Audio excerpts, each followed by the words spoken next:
Good morning class 3। प्यारे बच्चों, आप सभी का हिंदी रीडर ऑनलाइन क्लासेस में स्वागत है। आज हम हिंदी रीडर चैप्टर 3 लालच बुरी बला है, इस चैप्टर की रीडिंग करेंगे। ओके, तो जल्दी से अपनी बुक ओपन कीजिए। हिंदी रीडर चैप्टर 3 लालच बुरी बला है, स्टार्ट करें।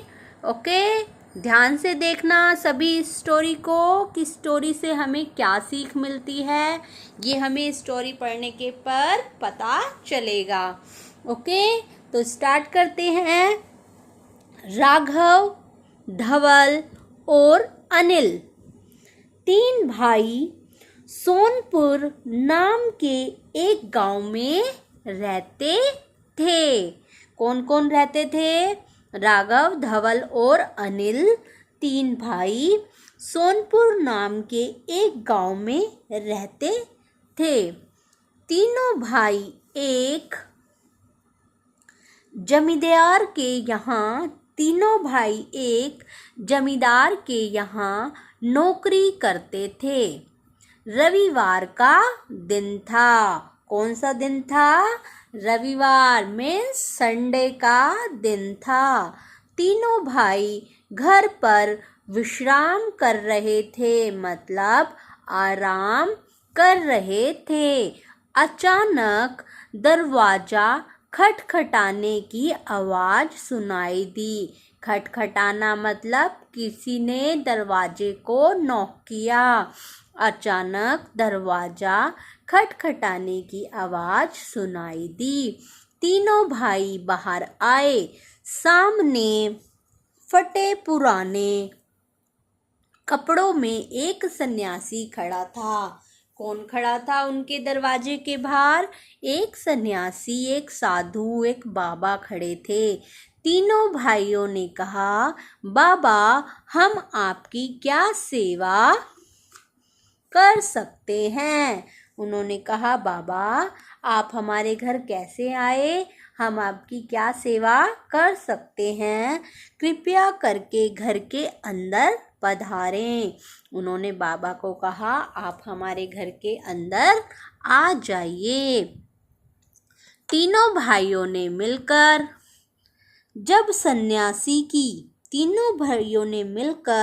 उस सन्यासी की खूब सेवा करी। क्या करी? खूब सेवा करी। सभी ध्यान से पढ़ेंगे। सन्यासी ने उनकी सेवा से प्रसन्न होकर, मतलब खुश होकर, उनको आशीर्वाद दिया। क्या दिया? आशीर्वाद दिया, ब्लेसिंग्स दी। और क्या कहा? तुम तीनों भाई गरीब और बेसहारा लोगों की सहायता, जो गरीब होते हैं और बेसहारा लोग होते हैं, उनकी सहायता करते हो। मैं चाहता हूँ कि तुम तीनों भाई मेरे साथ चलो। उसने कहा, तुम तीनों भाई मेरे साथ चलो। मैं तुम लोगों को ऐसा काम बताऊंगा कि तुम्हारे जीवन में खुशियां ही खुशियां चमकेंगी। उन्होंने कहा, आप हमारे साथ चलो तीनों भाइयों, तुम गरीब लोगों की सहायता करते हो। हम तुम्हें ऐसा काम बताएंगे जिससे तुम्हारे जीवन में खुशियां ही खुशियां हो जाएंगी। तीनों भाई बड़े प्रसन्न हुए, तीनों भाई खुश हुए और सन्यासी के साथ चल दिए।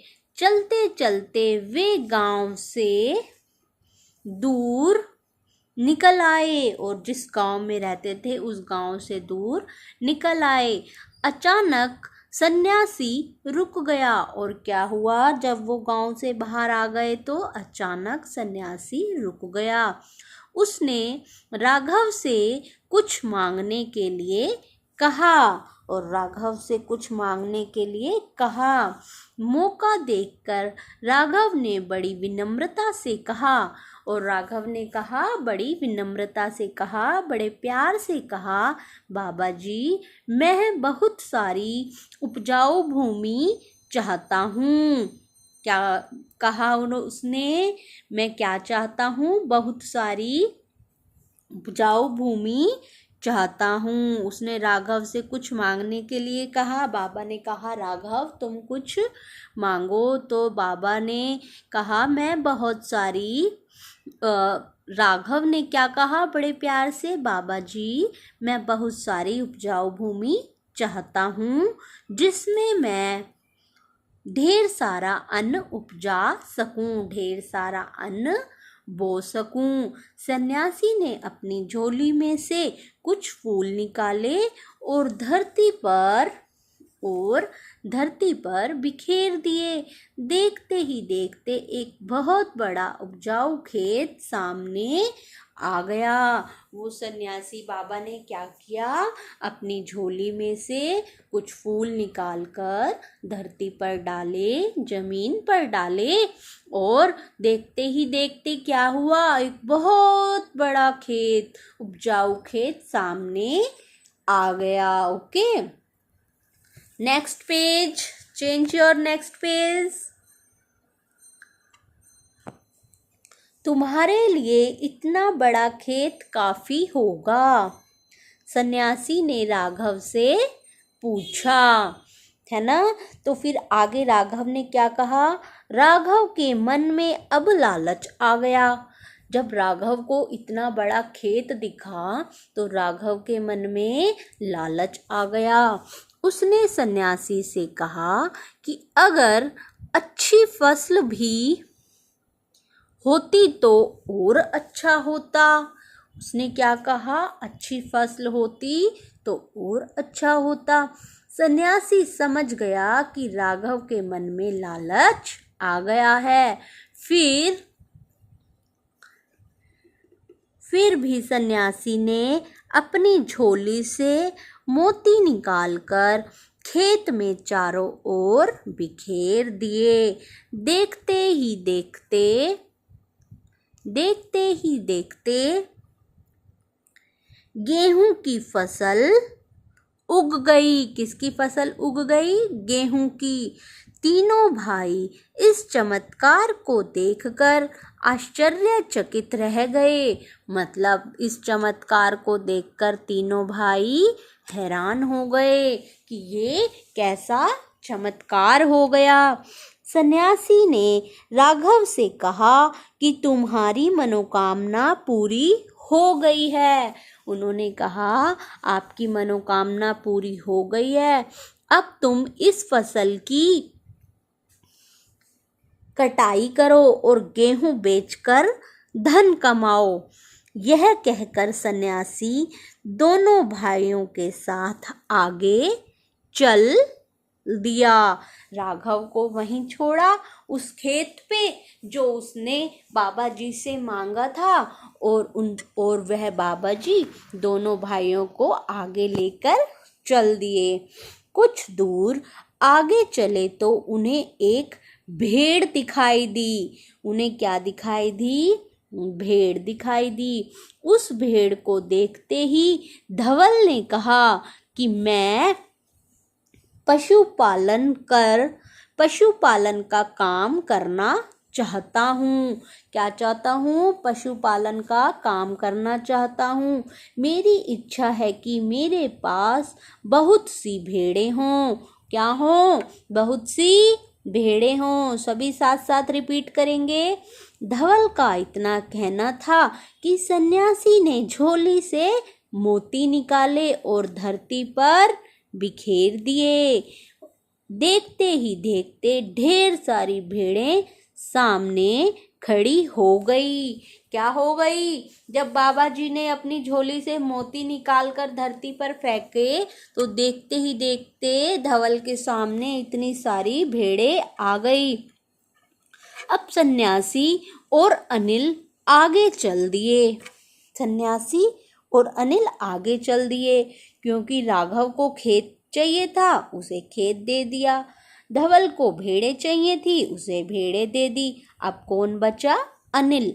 अनिल को लेकर सन्यासी बाबा आगे चल दिए। चलते चलते वे बहुत दूर निकल गए।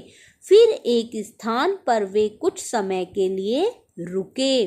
सन्यासी और अनिल काफी थक चुके थे। क्या हो गया था? दोनों बहुत दूर चलते चलते वे दोनों काफी थक चुके थे। वहां उन्होंने ठंडा मीठा पानी पिया और तभी सन्यासी ने अनिल से पूछा, बेटा तुम क्या करना चाहते हो? फिर सन्यासी ने अनिल से पूछा, बेटा तुम क्या करना चाहते हो? अनिल ने कहा कि वह फूल उगाना चाहता है। क्या उगाना चाहता है अनिल? फूल उगाना चाहता है।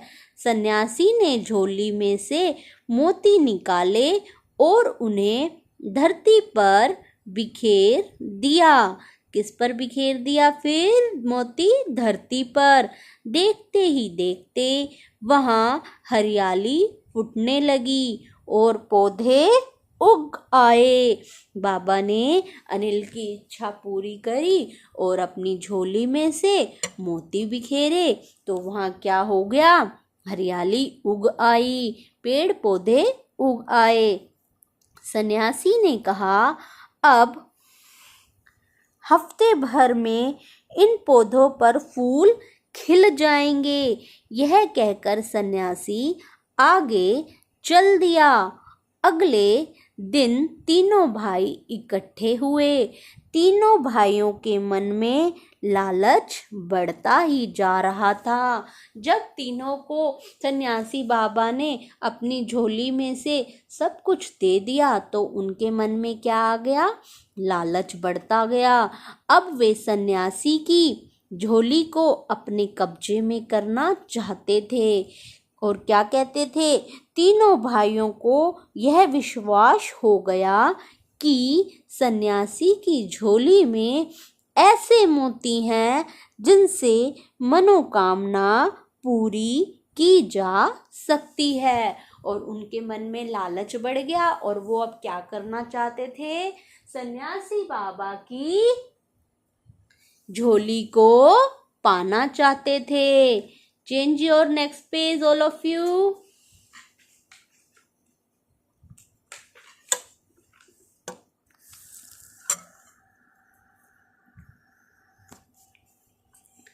अब तीनों भाई अपना काम काज सब छोड़कर उस सन्यासी को ढूंढने में लग गए। उनके मन में लालच था ना, तो उन्होंने क्या किया? अपने सारे काम जो उनको सन्यासी बाबा ने दिए थे सब कुछ छोड़कर उस सन्यासी को ढूंढने लग गए। उनको ढूंढते ढूंढते कई दिन लग गए परंतु वह सन्यासी उन्हें नहीं मिला। अब तो उनकी उम्मीद भी टूट गई थी। तीनों वापस अपने गांव की ओर चल दिए। उनको सन्यासी नहीं मिला तो वो क्या हुए? उनकी उम्मीद टूट गई और वो कहाँ आ गए? वापस अपने गांव को चल दिए। गांव पहुंचकर उन्होंने देखा कि ठीक प्रकार से देखभाल न होने के कारण सारी फसल नष्ट हो गई। जो राघव ने लिया था खेत उपजाऊ, उसकी उसने देख रेख नहीं करी और वो क्या हो गई? सारी फसल नष्ट हो गई। अब सभी पेड़ सभी भेड़ें मर गई। धवल को भेड़ें चाहिए थी ना, उन्होंने उसकी रक्षा नहीं करी, खाया पिलाया नहीं, उनका ध्यान नहीं रखा तो सभी भेड़ें क्या हुई? मर गई और फूल भी सूख गए। जो अनिल को फूलों का बगीचा मिला था, जमीन मिली थी, फूलों की उपजाऊ धरती मिली थी, उन्होंने उसकी रक्षा नहीं करी तो फूल भी क्या हो गए? सूख गए, मुरझा गए। अब न तो गेहूं की फसल थी, न ही भेड़ और न ही फूलों के बगीचे। तीनों भाई अपने आप को कोसने लगे। क्या करने लगे? अपने आप को कोसने लगे, अपने आप को कोसने लगे। परंतु अब कोसने से कुछ मिलने वाला नहीं। कहते हैं ना, अब पछताए होत क्या, जब चिड़िया चुग गई खेत। जब अब सब कुछ नष्ट हो जाने के बाद कोई कुछ नहीं कर सकता ना, चाहे हम कुछ भी कहें। तो क्या लिखा है, अपने आप को कोसने लगे, परंतु अब कोसने से कुछ मिलने वाला नहीं था।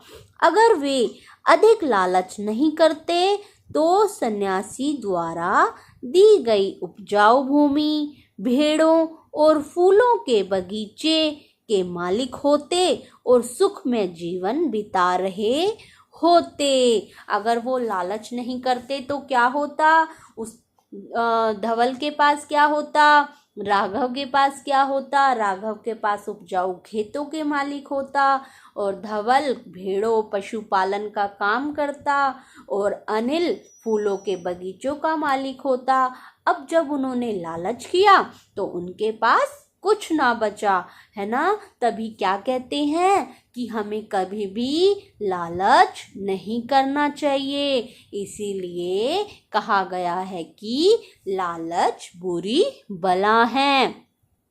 लालच करने से इंसान प्राप्त वस्तु को भी खो देता है, जैसे धवल, राघव और अनिल ने खो दी। अतः इंसान को लालच नहीं करना चाहिए। आप भी कभी लालच मत करना। लालच करने से हमेशा दुख मिलता है।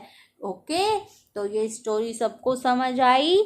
आप सब ये स्टोरी 3 टाइम्स रीडिंग करेंगे, जिससे आपको अच्छे से लर्न हो जाएगी। ओके, तो अब हम क्या पढ़ेंगे, शब्दार्थ। जल्दी से नीचे देखिए अपनी बुक में शब्दार्थ कौन कौन से हैं। ये शब्दार्थ आप अपनी नोटबुक में करना। ओके, फर्स्ट शब्दार्थ है विश्राम। विश्राम का मतलब क्या होता है, आराम। क्या होता है, आराम। सेकंड नंबर पर लिखा हुआ है उपस्थित। उपस्थित मतलब मौजूद, मतलब मौजूद। थर्ड नंबर पर लिखा है अन्न। अन्न का मतलब अनाज। थर्ड का अन्न का मतलब अनाज, गेहूं जो हम खाते हैं ना, रोटी, अन्न, अनाज। ओके, चमत्कार। चमत्कार मतलब करिश्मा। हम कहते हैं ना, मैजिक हो गया, मिरेकल हो गया, करिश्मा। चमत्कार मीन्स करिश्मा। मनोकामना। मनोकामना मतलब मन की इच्छा। जो भी हमारे मन की इच्छा होती है तो हम भगवान जी से प्रे करते हैं ना, हमारे मन की इच्छा पूरी कीजिए, मनोकामना पूरी कीजिए। तो मनोकामना का मतलब क्या होता है, मन की इच्छा। नष्ट। नष्ट मतलब बर्बाद। नष्ट मतलब बर्बाद। मालिक। मालिक मतलब स्वामी। मालिक मतलब स्वामी। तो ये शब्दार्थ आप अपनी नोटबुक में नीट एंड क्लीन वर्क करना। ओके, और इस नेक्स्ट वीडियो में हम क्या करेंगे, इसके प्रश्न उत्तर करेंगे। तो ठीक है, मिलते हैं हम नेक्स्ट वीडियो में। Okay students, bye bye all of you.